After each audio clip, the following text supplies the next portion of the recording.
Hindi pa man nakaka-recover ito si Lobender mga kababayan sa kontrobersiyang kinasasadlakan niya. Yung pagkakalat niya mga kababayan na pwedeng i-bend ang batas, baluktutin ang batas.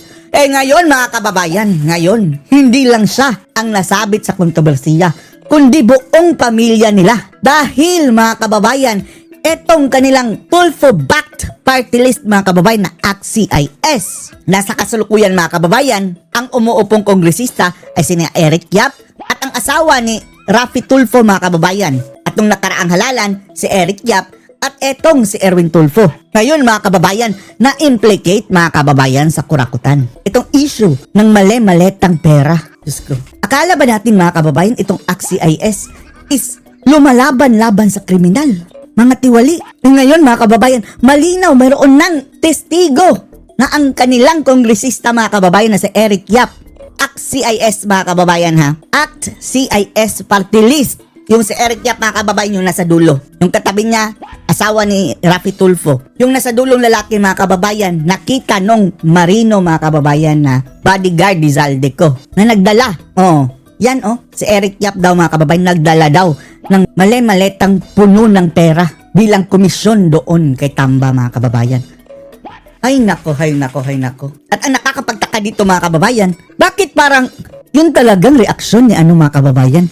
Nitong si Erwin Tulfo na parang wala lang, na-implicate ang iyong party list. Kailan ba ito nangyari? Ngayong 2025? O baka naman mga kababayan, last term pa ito. Meaning, kongresista pa noon si Tulfo. Hay nako, hay nako, hay nako. Imposibleng hindi alam mga kababayan. Di ba 3 ang kanilang seats? So 3 silang kongresista? Akala ba natin lumalaban kayo sa mga kriminal? Bakit na-implicate kayo ngayon sa kurakutan? Pero ang talagang nakakaduda mga kababayan ay ang reaksyon ni Erwin Tulfo. Dahil kung inyong mapapansin mga kababayan, parang hindi na nagulat ito.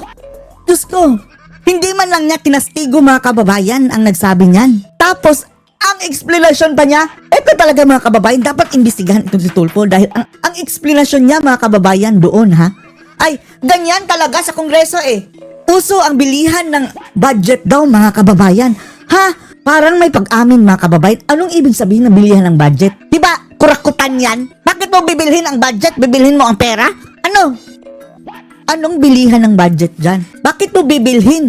Wala yan sa batas mga kababayan. Binibend na naman ba ang batas? Diyos ko Lord, panoorin niyo po. Alam ko na ang laman ng malita ay pera sapagkat eto yung paunan niyang mga kababayan expose.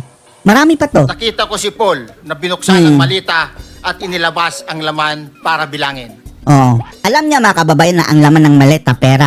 At sino ang nagdala? Sino ang nagdala? Ang isang ehemplo na nagdala ng Ang pera isang example.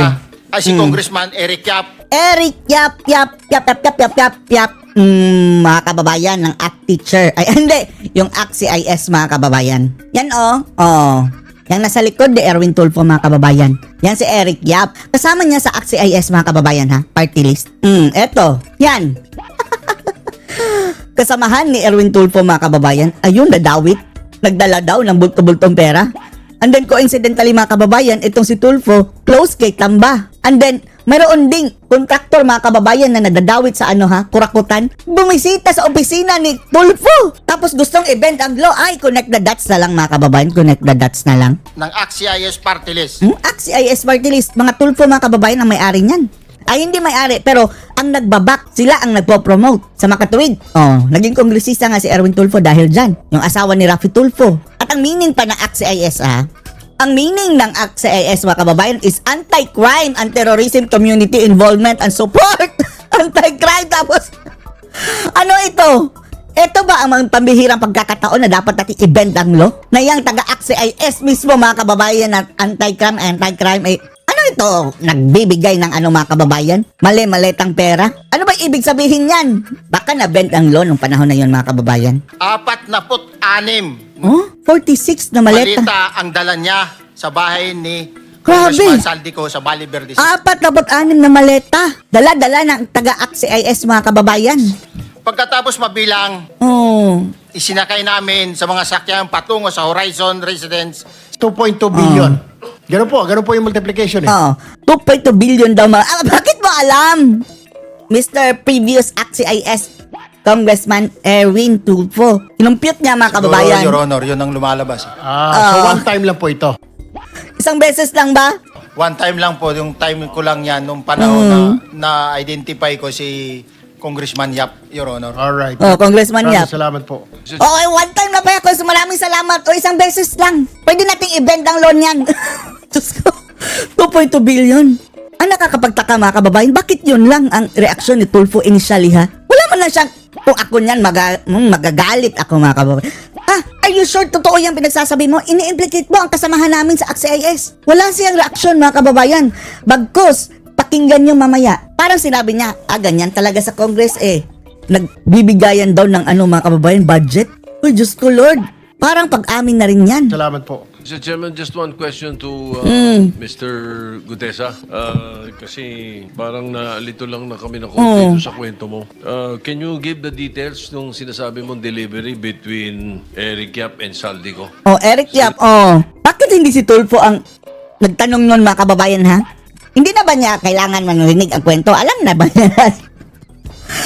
Kung talagang concerned siya mga kababayan ha, na-implicate ang aming kasamahan sa AXIS. Gigisahin kita. Baka nagsisinungaling ka. O si Soto ang kumalampag. Nag-deliver sa kung kanino sa kwento mo. Nung part of December, sir, ng 2024, doon ko po na aktuhan si Congressman Yap. O naaktuhan mga kababayan. Ano yun, December, Doon ko po na, anong date? Sino nag-deliver sa kung kanino sa kwento mo? nung part of December, sir, ng 2024, December 2024 mga kababayan. Meaning, habang tatlo sila, di ba, na nanalo mga kababayan sa AXIS dahil maraming boto. 3 seats. Meaning, kasama pa ni Eric Yap mga kababayan si Erwin Tulfo na kongresista niyan. Diyos ko, Lord.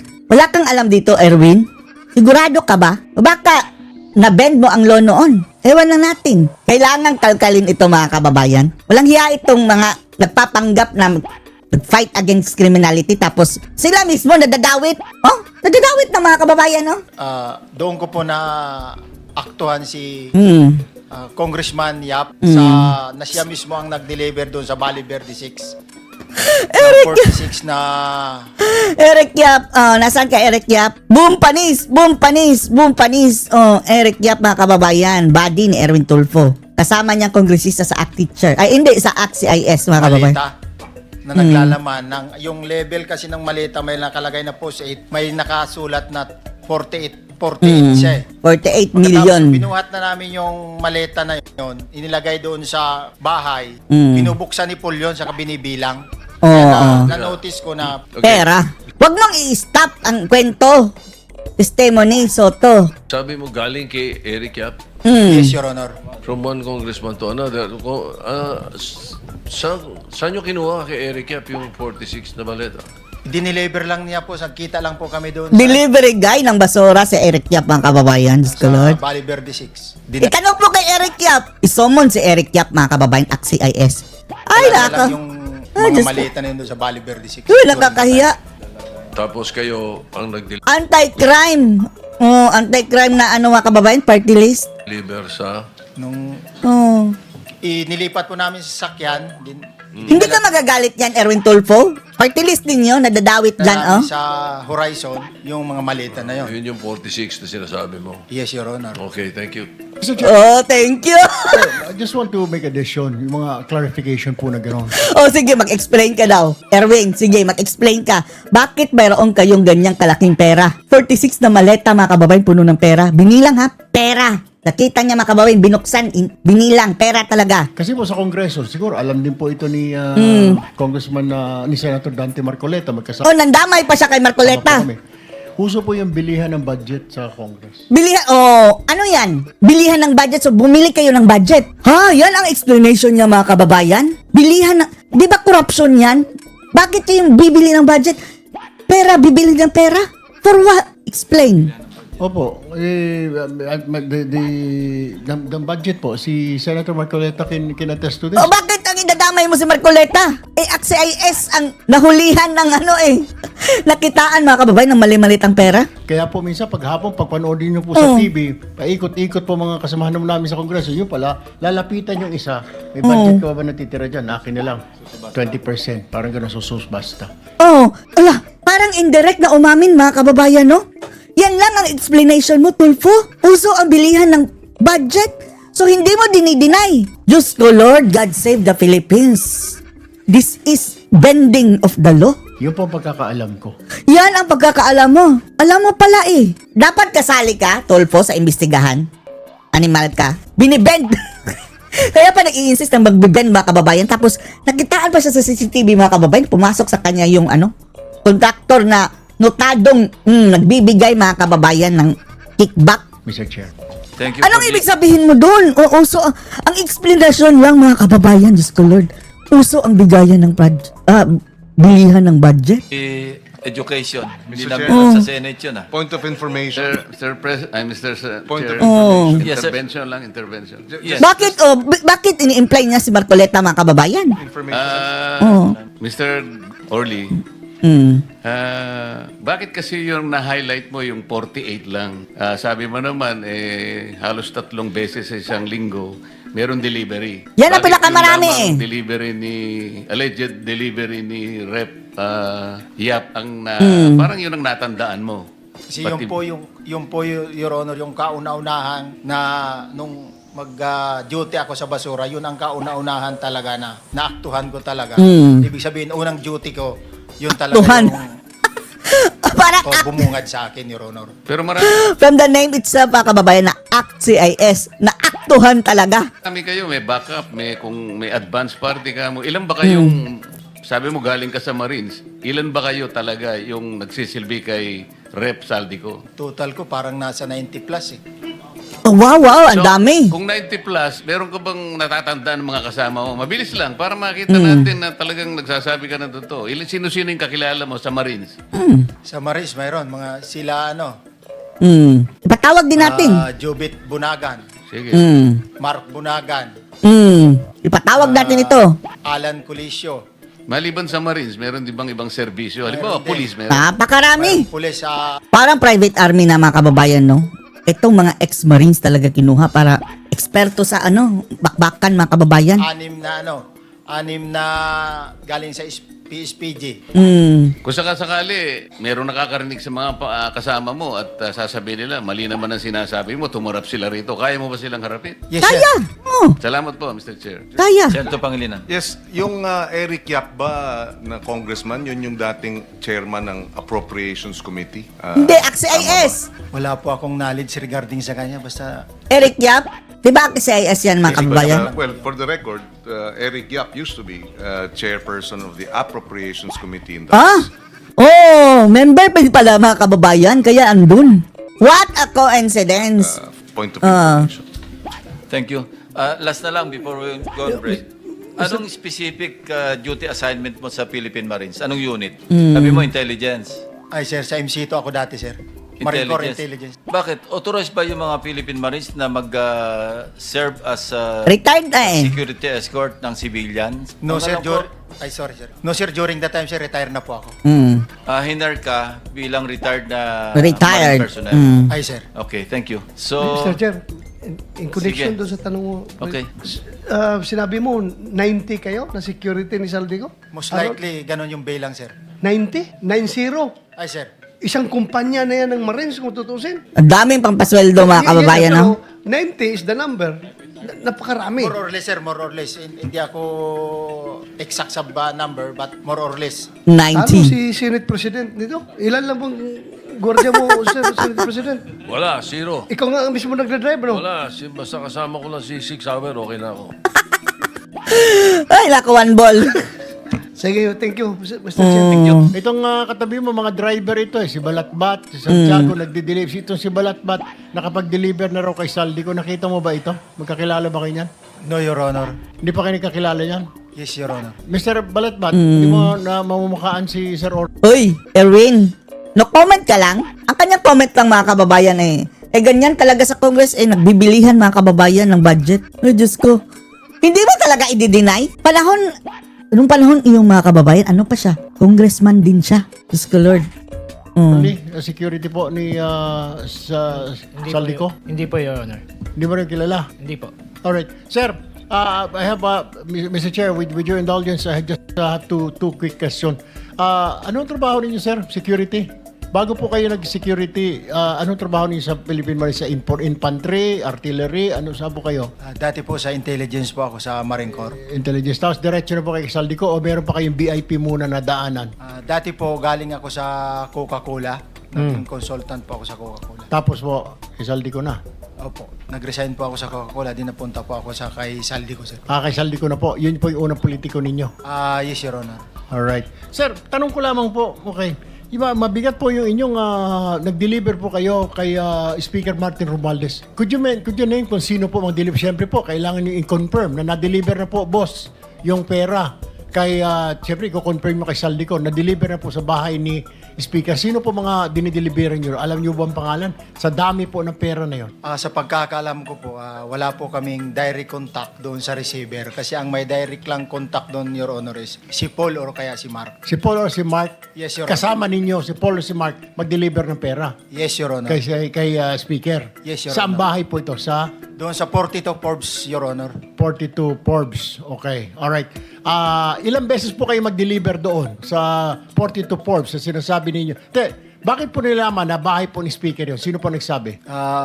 Based doon po sa pa-deliver ng i-deliver sa bahay ni Speaker. Sino nakakaalam? Si Paul at saka si Mark. Yes, Your Honor. So, dinadala po kayo doon sa bahay Yes, ni Your Honor. Speaker. Yes, Your Honor. Ilang beses po kayo nag-deliver ng pera po doon? Simula po nung pag-start ko doon is ang actual ko pong deliver is 3 beses, Your Honor. 3 beses? Yes, Your Honor. Sa isang delivery, ilang maleta po ang dinideliver niyo doon sa 42 Forbes? Yung sa 42 Forbes, sir, Your Honor, yung sa nakuha naming 46 doon sa Bali noon, Oo. inakyat mo na yun sa bahay nila sa Horizon. Din nung ibinaba yung 46, naging 35 na lang yung box na naibaba. Dinala saan? Doon sa 42 Forbes na, Your Honor. Sa bahay mo ni Speaker? Yes, Your Honor. Ilang beses kayo nag-deliver doon? Minsan lang? Ilan?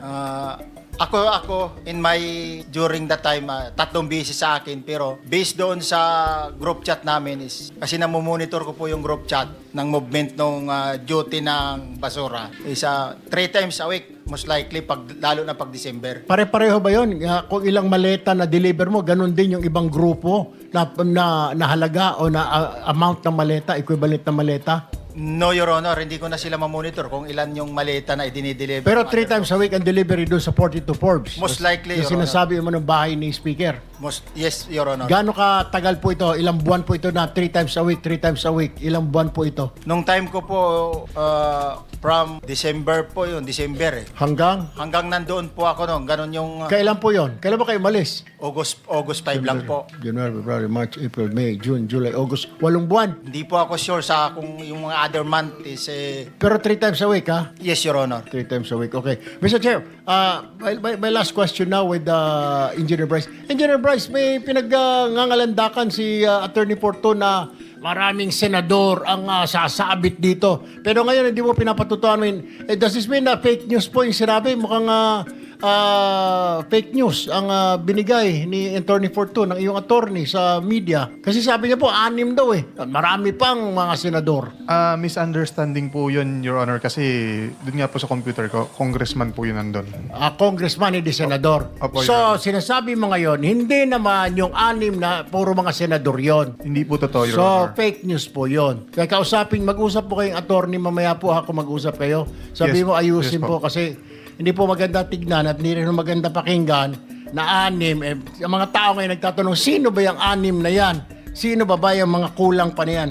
And I think that is unfair. Can you please inform your lawyer? Ano po? Nalinawin niya po kung congressman, di congressman po. Ano po? Kung meron siyang alam, doon pa sa computer mo, mabilisan na lamang po. Nabanggit po ba ang Speaker Romualdez doon at saka Saldico? Kung Zaldi po meron. Kung Saldi sa computer mo. Wala pong nabanggit Opo. doon na Speaker Romualdez. Wala po, Your Honor. Mr. Chair, that's all for now. I'll reserve some of my questions later. Kanang kamay, do you swear or affirm to tell the truth Ginoong Balatbat, sino po si Ginoong Balatbat? Kayo po yon? Totoo po ba na kayo po ay nagde-deliver po ng pera doon po sa bahay ni or sa condo ni Congressman Saldico?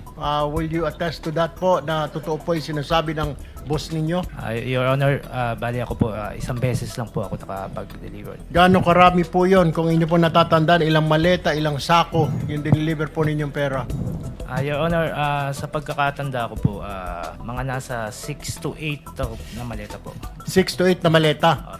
Alam niyo po ba kung magkano halaga noon? Di ba kayo sinabihan kung magkano? Wala po kaming idea. Saan po dinala? Pero alam po ninyo na pera po ang laman ng maleta po na yon. Hindi po kinonfirm na pera, so wala po kami. Okay. Saan niyo po dineliver yung mga maleta na yon?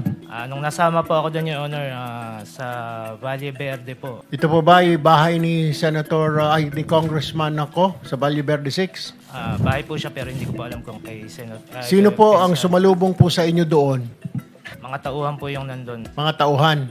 Wala pong resibo na parang acknowledgement receipt or what? Basta i-deliver niyo lang po doon?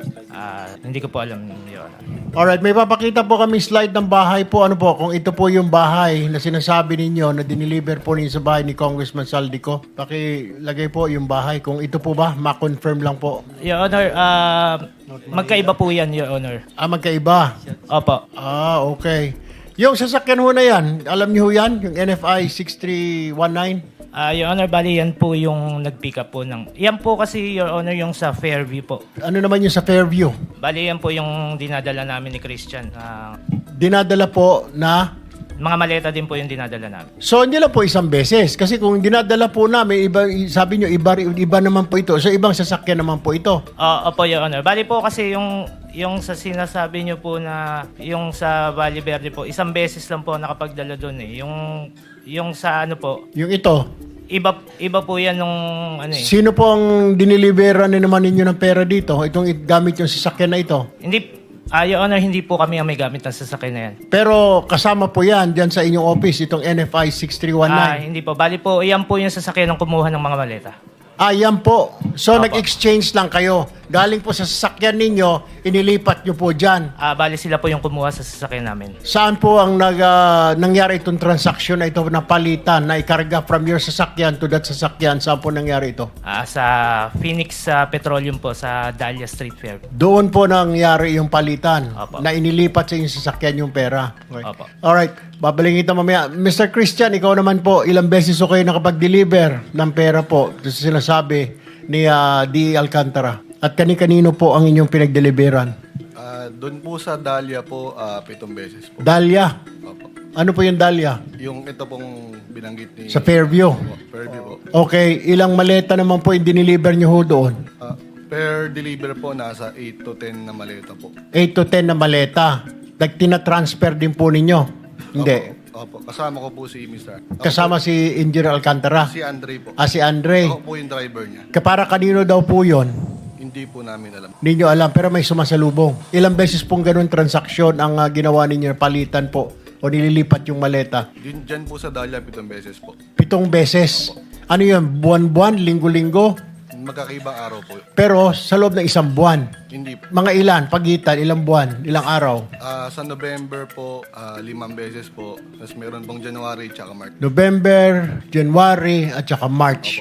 D. Alcantara, will you confirm? November, January, at saka March? Posible po, Your Honor. Hindi ko lang po talaga ma-recall. Saan galing po itong pera? Advance po ba ito ng mga kontraktor? Kasi, Your Honor, pinag-uusapan pala yung budget ng November, may budget na po kaagad si Congressman ko. advance po, Your Honor. Actually, yan po. Advance payment. Yung sa sinasabi niya pong 6-7 maleta, approximately mga magkano pong pera laman nun? 6 na hanggang 8 maleta. Normally po, ang isang maleta, nagre-range po from 30 to 40 million. Pagkakatanda ko po. Kasi nilalagyan po namin ng numero yon para po for total. Normally po, mga 30 to 40. Pinakamababa na po yung, pag maliit po yung maleta, mga nasa 25. Meron pong, hindi ko po matandaan kung meron po kaming isang maletang malaking-malaki na kaya po yung 50. Pero bihira po yung 50.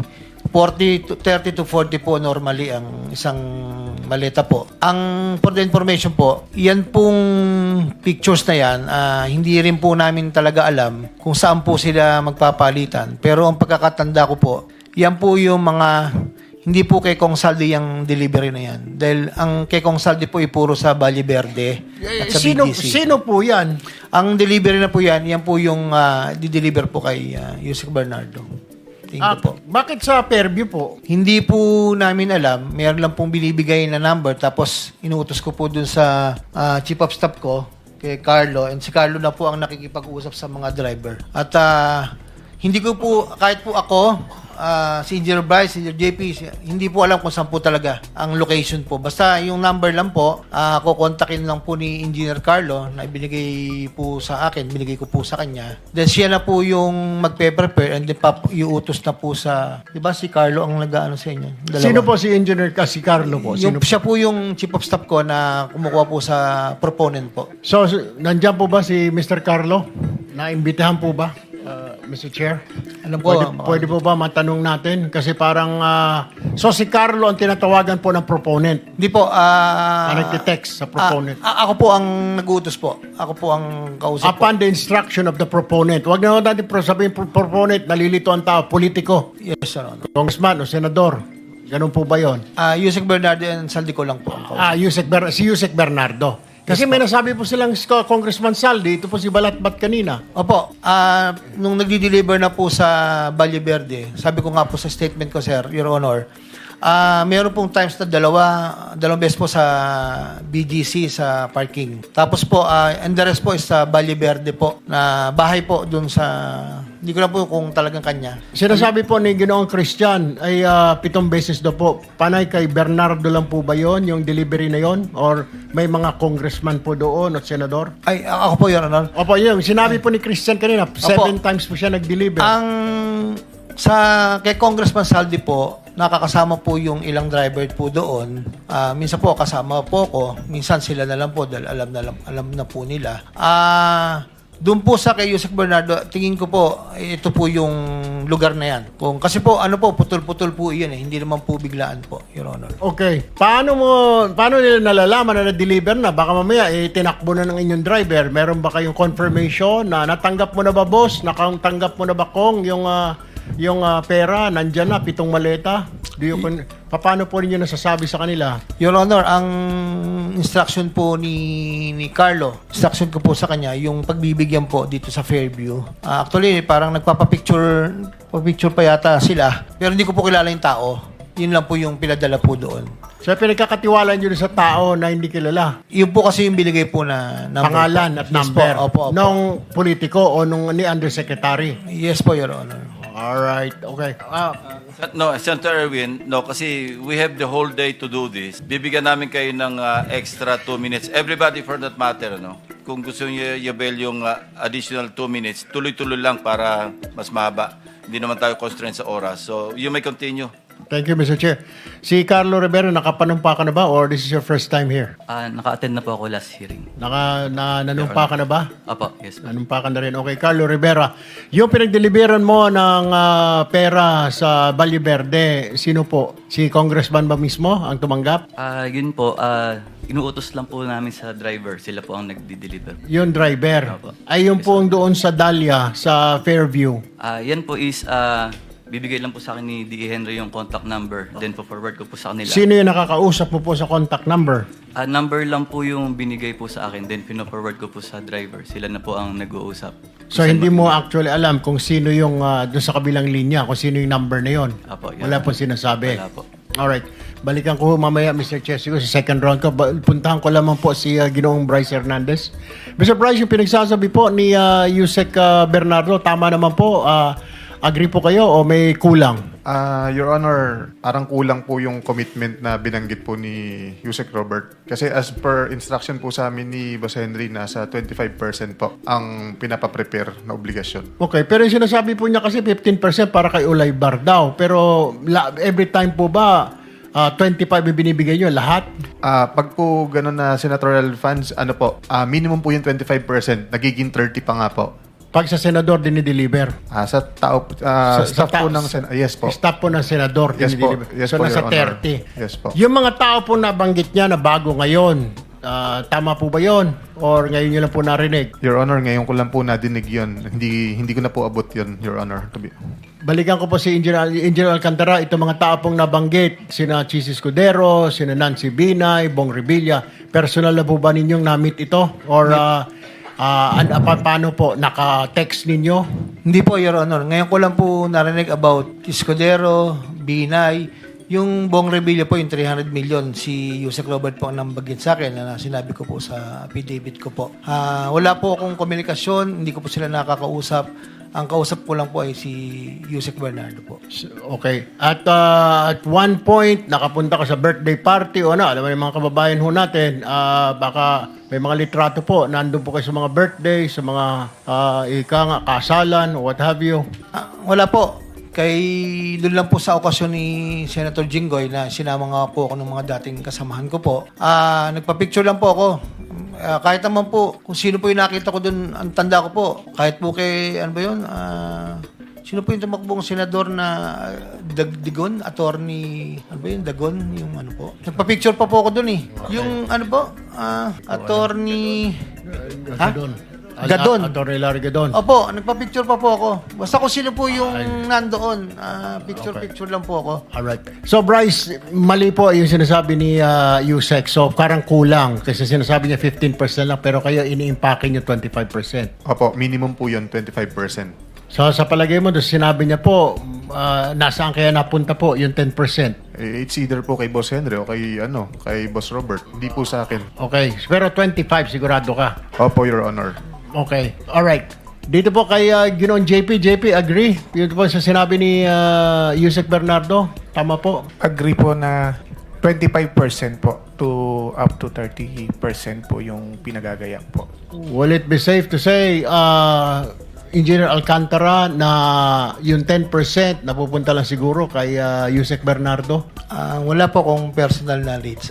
Pero kayo po, pag inabot ninyo na sa 25%, lahat po yun. Yes po, ito po yung pinaprepare ni Engineer Carlo sa tamang 25 to 30. Siya po ang nagpe-prepare po lahat. Kami po sa box. Ano po yun? Yun po talaga yung percentage po, 25 to 30 po. Okay, kaklarify ko lang, Yusek, pag congressman, senador, 30% po ba ang binibigay ninyong komisyon o yung pinapadala ninyo? Your Honor, kay Congressman Saldi po is 25 nga po. Kay sa senador po, wala po akong knowledge. Basta si Yusek Bernardo po ang nagsasabi sa akin na ganun po. At So, it's Yusek Bernardo ang contact po ng mambabatas, hindi po kayo rekta. Yes po, Your Honor. Alright. Ngayon, linawin ko rin po, yung para po sa pass-through charges sa mga district representative, meron din po yan. Kasi pa yung tinatawag na parking fee. Hindi naman niya lugar yun, hindi niya distrito, pero kailangan lagyan ng pondo doon. Magkano percent po ito? 5% po, Your Honor. Hindi 6%, 5%. Meron pong panahon na nag-6 po dun 2024 kasi po yung pong ito po ay sariling plano ko po. Actually po ginagawa ko pong contingency sa iba at ang plano ko po talaga doon ay ibigay po kay Senator Joel po kung ano mo po yung makokolekta. Kung sino po yung mga, hindi naman po lahat, piling-pili lang po yung mga contractor na inaas ko na makahingi po ng tulong. Yun lang po, Your Honor. Mr. Chair, nais ko lang po liwanawin itong sinasabing pass-through charge for the district representative. Ito po, kung ikaw ay hindi mo distrito at ibinaba mo doon sa distrito na yon, bibigyan mo yung congressman ng distrito na yon ng 6%. Tama po? Sa representative po, 5 po. 5 po. 5%. Unfortunately, your extra 2 minutes is up. One last question na po. Sige, one last one question. Total po nito dahil may District Engineering Office 8.5%, COA 1%, Contractor 5%, Losing Bidder 3%, Actual Project Implementation 30%, 83.5% po. Tama po. Ang binabawas po sa pagbinaba ang pondo. So magkano po natitira nila sa pondo sa mga commitment? Commitment po, yun po, yung 25 to... Lahat-lahat po, lahat-lahat, pati sa inyo na po. Bilisan na lang po natin. Commitment po sa back po ay... Kaya nga po, estimate na lang sir, magkano natitira para sa proyekto? Magkano po? 30 to 35 po. 30% na lang to 35. 30 to 35. Normally Dahil po. yung 65% na sa commitment lahat.